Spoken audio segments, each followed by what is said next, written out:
Kay Bruner to the BPL. We're really happy to have you. We love to have local authors come and speak and talk about their book. James is an attorney turned author, and he uses his experience as an attorney in the legal system, and he's inspired by his summers spent here in Maine. And he writes about 19-year-old Digger Davenport as he works his summer job as a bike cop in fictional Port Talbot. That really sounds a lot like maybe Kennebunkport. We don't know. We don't know. It's all fictional. The book is called The Bike Cop, The Greater Weight of Evidence. And James just launched this book, and I'd like you to welcome him to the book. Thank you. Thank you so much, Sharon Kelly. It's a pleasure to be here. This is my inaugural book tour. I've never, ever done this before, to be in a public library speaking about a creation of mine. So it's very humbling, very exciting for me to be in front of you. And I hope that there's, as I said to someone, there's going to be some giveaways and some takeaways. The giveaways, we're going to be doing a little trivia with you later in the presentation. And if you're able to answer the question correctly, you get a book. So there's the giveaway.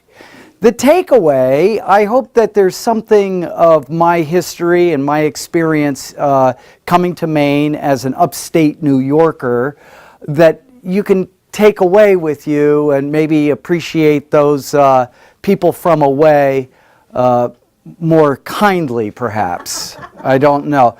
Not that I earned it.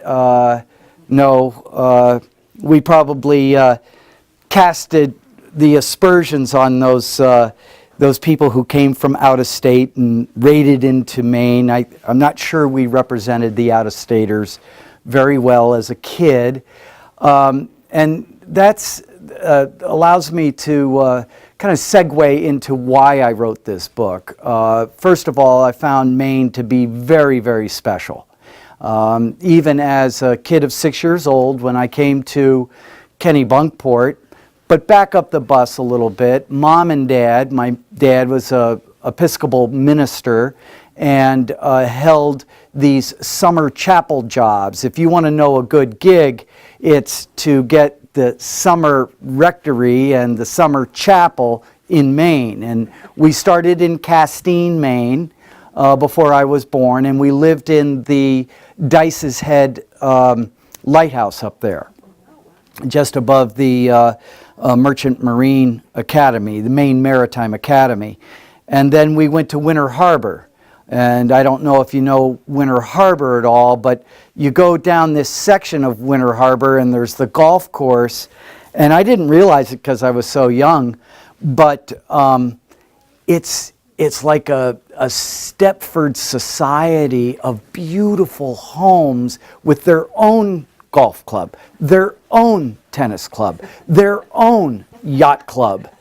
And I was like, we lived like that? I was just a kid. I didn't know. But then we went to, well, Dad also had a stint at Biddeford Pools. It's called St. Martin in the Field. That's on the golf course in Biddeford Pool. And so it was like all these top-notch placements he had as a minister. And finally in '64, he got invited to interview at St. Anne's Episcopal Church in Kennebunkport, which is out there on Ocean Avenue. And we stayed at the Nonantum, just up from on Ocean Avenue, but just up from the church. And that's where our kind of like a 1958 Ford station wagon got smashed and totaled while we were in the hotel at the Nonantum. And it's kind of like we were stuck in Kennebunkport and we've never left. And so having that experience to be, now I said it's a good gig in that, for Dad, in that it provides a rectory. So if you just I thought it was like, say a couple of words on Sunday and you get this beautiful house. Well, St. Anne's has the weddings and the funerals, and Dad called it a busman's holiday, in that, yes, the busman got to go to the nice places, but he had to drive, he had to focus, and so that was Dad's busman's holiday, while I was able, and my 4 brothers were able to be enrolled in the Kennebunk River Club, the Arundel Yacht Club, Seaside Baths Club, the Arundel Golf Club, all at discounts for the clergy guy. And so when I'm at 6 years of age, 6 to 10, I'm just doing it. I'm just catching the crabs at the River Club. I'm just enjoying it, riding bikes and hacking around with these kids on Ocean Avenue. About 10 years old, 11 years old, I started to realize, wait a minute, this is kind of like a temporary gig. I'm not quite, what will happen? And as it happened, Dad retired. He was able to invest in Ocean Avenue property. Mom and Dad passed away. The 5 brothers, Bruner boys, one of 5, couldn't decide on keeping that beautiful Ocean Avenue house, had to sell. And there I was with my lovely wife, Gretchen, who I'd met in Maine. She was the bartender, but that's another story. And we started having kids right away, and had 6 kids. And number 3 child is with us today. I'd like to recognize Julia Bruner, here from Germany. Yes, she's lost her English. She only speaks German now. She's in love with a German guy, and I guess that has something to do with it. But so Gretchen, my wife, and our kids found it very difficult to get back to Kennebunkport and enjoy a full summer stretch, which is what I was used to. And I said, how sad that you can't really reproduce that time, and I can't reproduce it for my kids. And that's what started the book. I said, I need to capture the fun of what this was, the specialness of what this was. And and I was thinking, what is that, an autobiography? It's like, ugh. You'd have to be truthful in an autobiography. That's no fun. We need some fiction. We need to inject this setting with some fun plot. And thus, the Bike Cop in the Greater Weight of Evidence was born. And it is really a story about some of the best years that I experienced, and that would bring me back to the 70s. So in the Bike Cop, we're in the Greater Weight of Evidence. It's a series, so this is the first of it.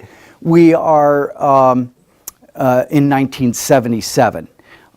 Next summer, Lord willing, with the same fanfare that you've been seeing perhaps in some newspapers, we will have the summer of 78 and 79, 80, 81.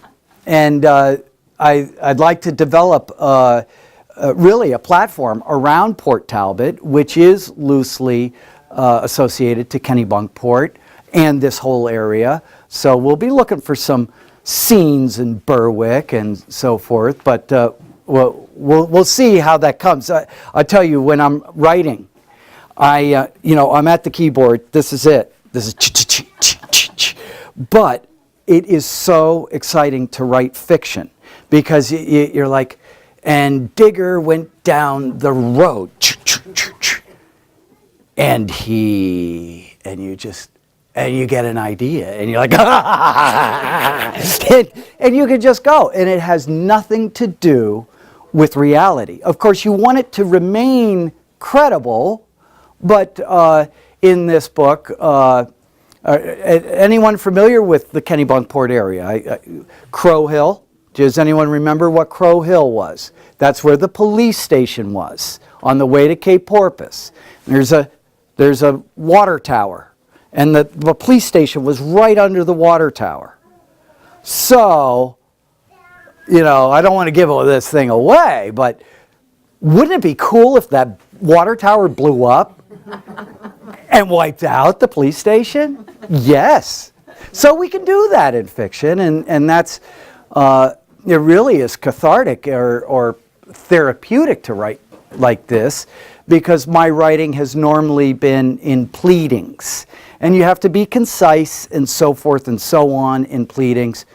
So to kind of like take the shackles off has been very, very enjoyable, and I hope I get to do more. I've given you a little bit of my personal history.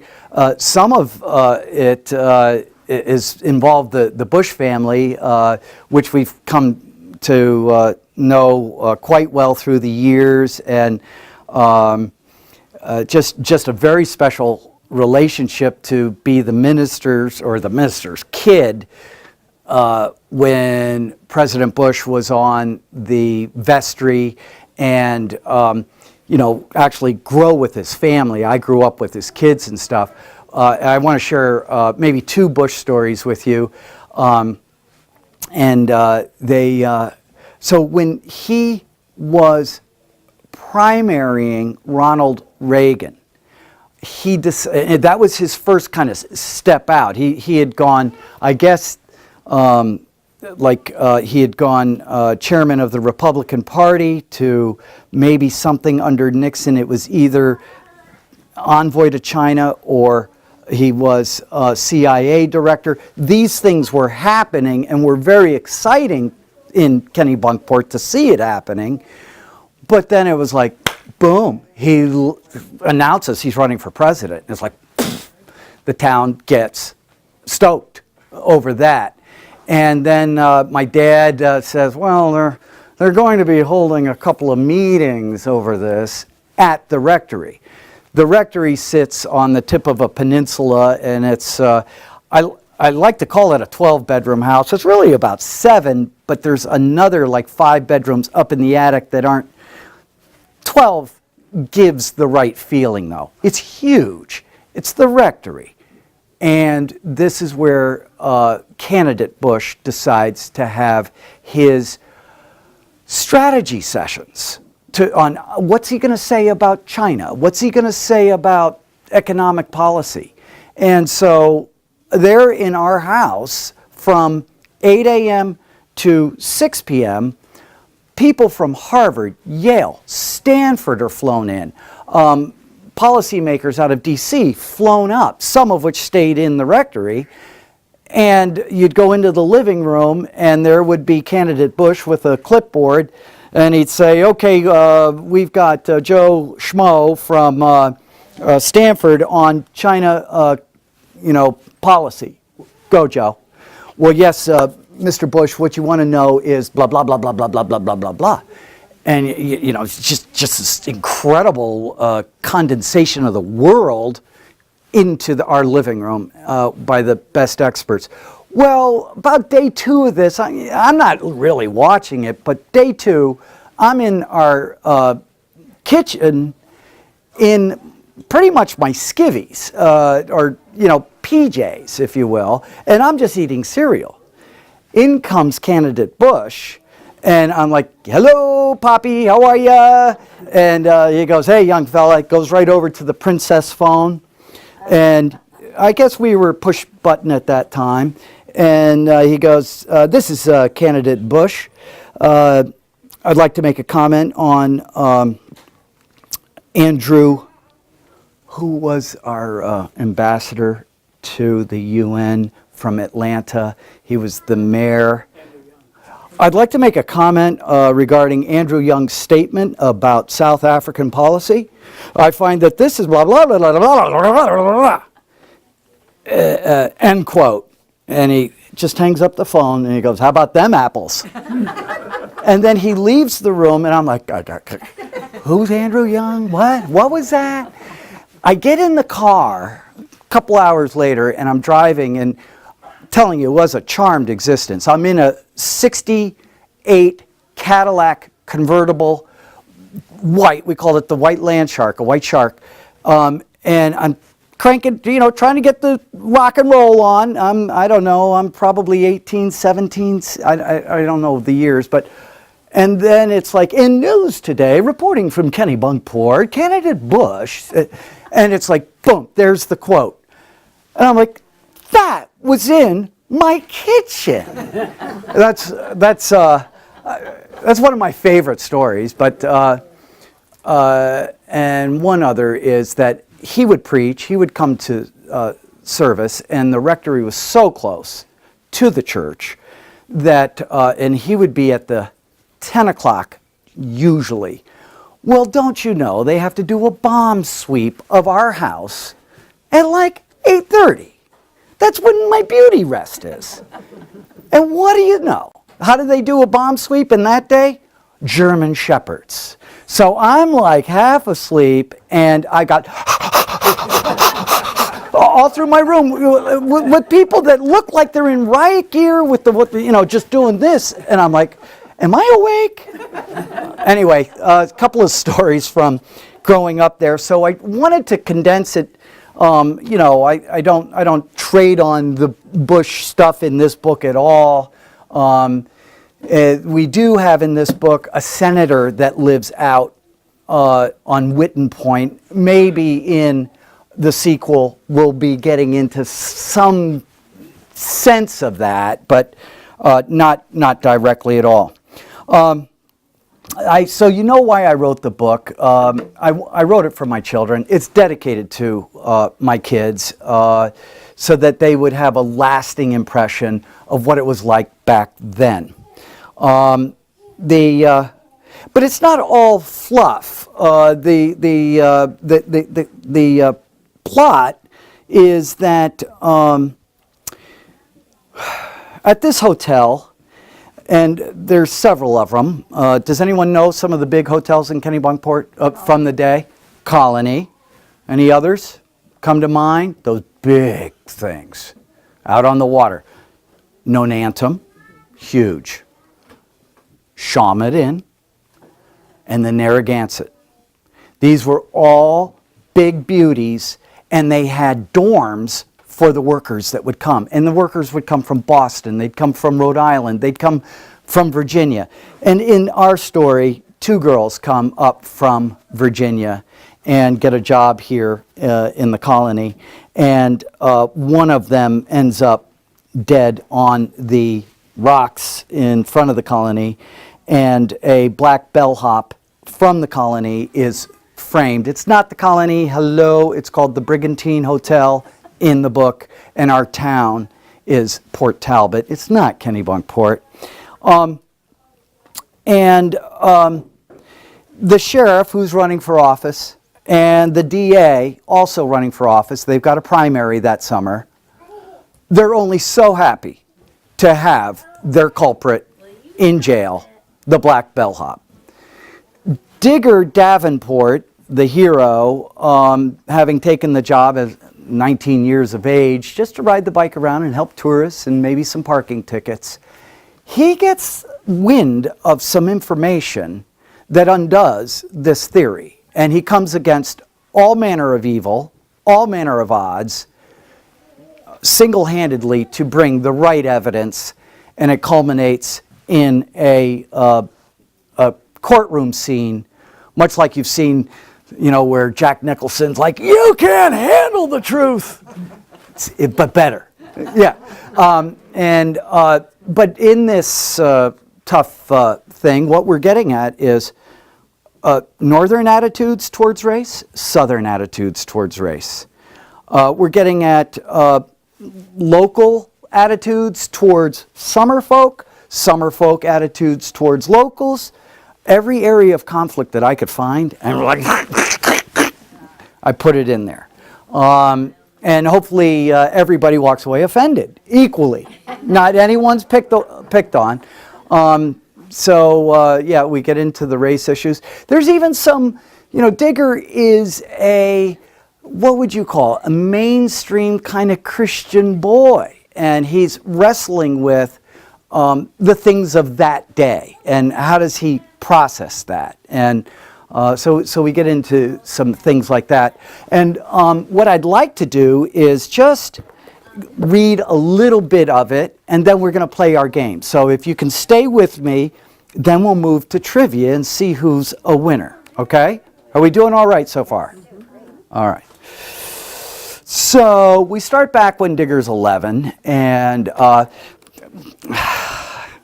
worked on the opening sentence, so I might as well share it with you. This is my favorite part of the book right here. Chapter 1, sentence 1. In the good old days in this small Maine seaport, it was safe for an 11-year-old boy to fish alone at 5 in the morning. Who could predict that this day was one of the last of the good old days in Port Talbot? I was like, there, ominous. I don't know, maybe you're not caught. Okay, I thought I was catching people. I'm not sure it worked. Okay. So Digger does get up and goes to the river club, the Talbot River Club, and gets into his own little horse-powered boat. You know, back in that day, we were allowed to have, maybe up to a 10-foot dinghy with a little 3-horse engine on it. Oh, the freedom that was to be able to go down to the docks, get in that thing, and go all the way upriver or go out to the ocean. It's like, what? And we would do it at age 7 or 8 as long as we had our life jackets on. Today, I don't know that parents would do that. You know, it's like, wear your life preserver, we'll see you at 6. You know, that's the way it was back then. It was awesome. Anyway, Digger gets in the boat and goes fishing, and he knows where to fish. He's going up to a tidal pool, and let me see where I want to start. Yep, so he mounted his 12-foot fiberglass skiff. Ooh, it's a bigger boat. And Digger reeled in another empty cast and thought about how great it would be bringing in a trophy bass to the Port Club docks. How it would impress his buddies who were, at this moment, soundly sleeping in their similar ocean edge cottages built back in the age of, well, industriousness. The line got fouled. Drats! That was his best rebel lure. He looked at his position in this estuary, 20 feet off the rocks, up a river tributary, hidden from the port's activity, a perfect spot for his hunt. At this crook in the creek, he could see the cupola of the Brigantine Hotel, that baby, and not much else of civilization. It was amazing, really, that the Grand Hotel's overflow parking lot bordered this part of the tidal creek. In another decade, it would be taxed as prime waterfront and ogled. For now, it was simply a gravel parking lot with a great view at high tide. He pulled again on the rod. At this depth and location, he shouldn't have snagged the ubiquitous black seaweed. That could spell certain death to a prized lure. Only rarely could one slowly and gently pull up the clump of seaweed to free up the hook. Usually the seaweed's grasp on the terra firma below won the tug of war with the angler. "Double drats," Digger muttered, having been taught not to swear. He rarely let a curse word fly like his friends, but he didn't give them grief when they swore. He ignored the expressions, and he used his somewhat outdated vernacular anyway, only to find that in many cases his friends started using the hokey words too. Digger shifted into seaweed recovery mode. It was a technique almost as deft as landing a fish. But this clump on the line was different. Seaweed shouldn't be 20 feet away from the rocks. It grows on the rocks. His hook was hung up where only muck should be. He vowed to come back at low tide in old tennis sneakers to retrieve this spinner if he couldn't get it free. With only a 30-pound test line, he carefully reeled in and noticed that his boat was the only thing moving toward the area where his line disappeared. High tide in these creeks meant a depth of only 8 to 9 feet. He felt with the sun rising, he might be able to see what was fouling the line. As he reeled closer, a brazen seagull dive-bombed where his line entered the water. Shoot! That seagull came away with a good-sized pollock in its beak. Birds were a good omen to fishermen. His father, known for stupid puns, had called them beacons because they were beacons, because they signaled that something was lurking below with their beaks. Beak on, said Digger, smirking, thinking of his dad and his dad's story of fishing with Mr. Steingut in the Bahamas, where his dad, casting with live bait, had caught a seagull, or rather, in midair, the seagull had caught the dad's minnow, hook, line, and sinker.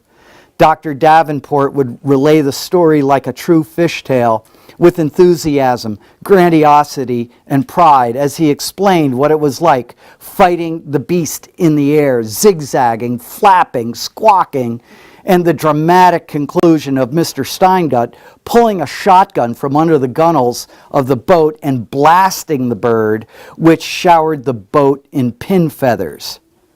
There was clearly fish activity going on in this area of the hang-up. Birds were now circling overhead as if lining up for a meal. Man, oh man, to get this hook free and join the feeding frenzy, thought Digger. His boat now directly over the fishing line's point of entry, it was time to put down the rod and revert to the ancient fishing technique of pulling in the line hand over hand. Digger's tender fingers were being creased and burned as the line seemed to slowly come back to him. Even at 11 years of age, Digger knew when a 30-pound test line would snap. He wisely played the line just under its breaking point. Yes, it was coming up and was dead weight. Hauling slowly, he realized this was not a clump of seaweed which would resist, then break free and come easily until you hauled the mass of black and green stringy pod-like sea vegetation to the side of the boat and try and lift it in.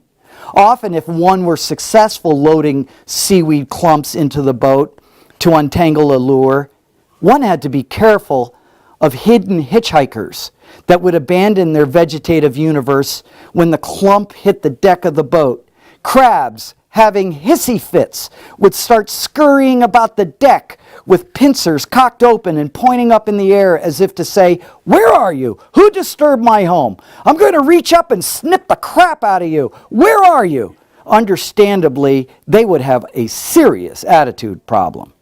Digger knew instinctively now he was not dealing with that headache. Was it a trap? A lobster trap? Couldn't be. No, not up a tidal creek. And a trap would not be slowly rising, as this load seemed to be. His first glimpse revealed a white mass of cloth with schools of fish darting hither and yon as the mass slowly surfaced.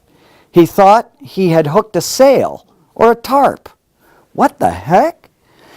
As the hook tugged at this mass of white cloth near the surface, Digger first recognized buttons as if on a white coat, double-breasted no less, and then the mass rolled as if through some act of inexplicable sea physics.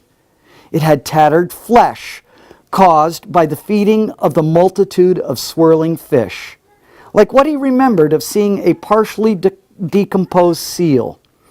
The scene wasn't particularly new to him as a young fisherman, but what threw him back off the bench seat of the boat and onto the deck was the sight of the flesh bound tightly by a shimmering silver wristwatch.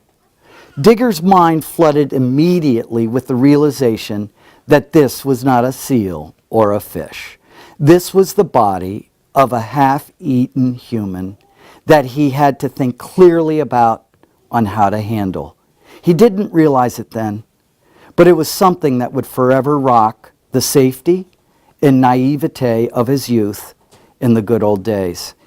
It instantly scribed an effect upon him that would follow him for his entire life, as time would tell. That's the end of chapter 1. Digger goes on to enroll in college in a criminal justice program, kind of like CSI in college. What's it CSI stand for? Does anyone know? It's a what is it? Crime scene investigation. It gets into that analytical stuff, and there's a little bit of that in here. Well, you've been so patient listening to me ramble on. I would like to move right to this trivia thing. I'm just going to say that the bike is, you don't have to buy this here today, although there is a deal here if you do. You have buying purchase options online and just about everywhere in the port. And as time marches on, it's like it's kind of like a mushroom cloud or concentric circles in the pond. Epicenter is Kennebunkport, and I am moving out to retail outlets around here as time marches on. So, but you can grab a card and go online and order it there. This tonight is $10. Anywhere else it's $19.99. There is ebooks available, those Kindle things. The best grabbing a card and going online for that. Tremendous deal for ebook readers. There, I think it's like $3, which I don't think is right, by the way. I mean, the same amount of energy that I put into writing it on paper is the same in a digital format. I think we need to bump that up. The other thing I want to say is that you can join the Talbot Club. You don't have to dress like me. They're very preppy over there in Kennebunkport. It was in the water. But you don't have to dress like me. But you could join the Talbot Club by putting your name and your email here, and then I will bombard you. Now, I promise I won't bombard you, but you would get advanced chapter reads. There's going to be like, help me name this person, and that kind of stuff. So it's kind of like an interactive thing, and I treat these people very special on deals and communications. I don't. I'm too busy to abuse it. So anyway, that's that. Now, okay, I've got a book right here. It's going to be signed. It's going to be endorsed right over to you. We got to raise our hands, because if everyone goes, George Washington, I don't know what to do with it. You know, it could be you all are correct, and I'm not giving everybody a book. There's going to be one person that gets this. And so we're going to stay silent, and we're going to raise our hand just like second grade. Question. What is the Indian name for Berwick? If you know that, the Indians had this place in 1703. And it was named by them, it received an Indian name. I won't say that like they were running the joint, but not in 1703. But it had an Indian name, and that Indian name lasted for 10 years before it became Berwick. Anyone? What's that show, Julia? Anyone? What's it? It's a movie. Yes. Anyone? Bueller? Bueller? Ferris? Did anyone get that? Okay. Knew what you wanted. Oh my gosh. Knew which Wannock. And our first book goes to Ralph Morang, videographer from BC TV. Ralph, come on down. Wow. Congratulations. Yes, one question. Thank you so much. Yeah, well, and I'll endorse that over to you. You get back to the camera there, Ralph. I'm moving around. Okay, next question. That was a hard one. Was that not hard? Okay. What was the name of this town, Berwick? Where did we get it from? Now, Ralph, you're out of the running, okay? This guy's, yes, ma'am. That's it. In England. And what's your name? Lori Jackson. Lori Jackson, come on down. Lori, I'll endorse that over to you. I'm selling all my inventory here, giving it away. One final one. This is for everybody.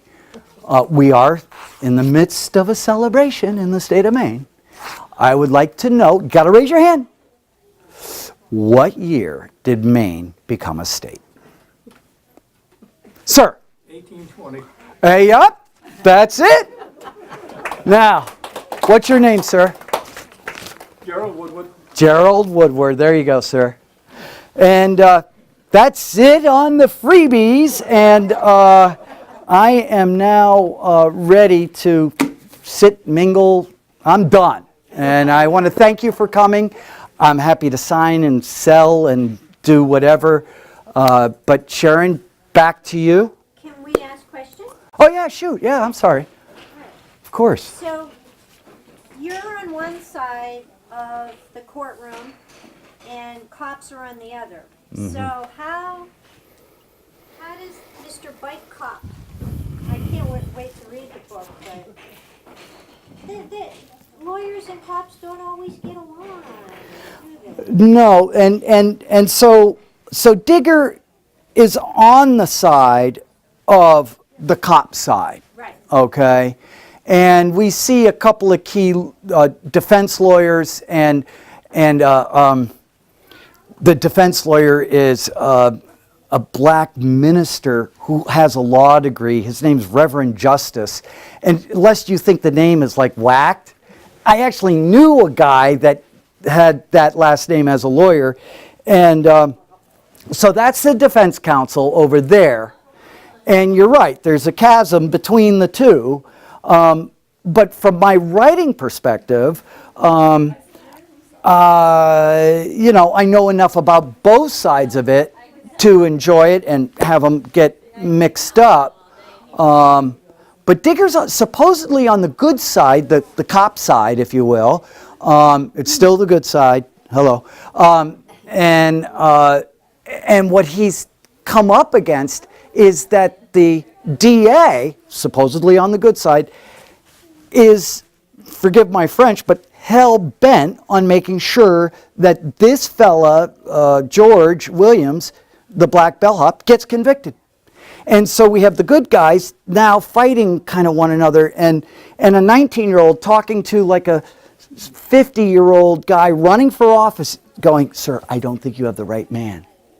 And so we have conflict there. It's beautiful to see the decency of this DA when he does get some concrete evidence and how that turns and stuff.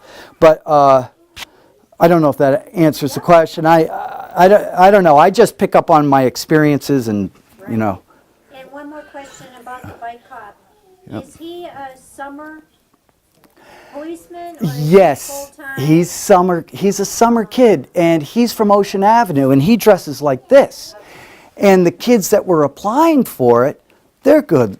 They're the sons of the lobstermen. And Chief, whatever, Nickerson, goes out on a limb and hires this summer folk kid, and now he's getting grief. When he's going through town, it's like, what are you doing? What are you doing? And he did get a call from the town manager. It's like, we're jacking the taxes. Could you make a play for those people out there on Ocean Avenue. Do something. And so we get into all of that.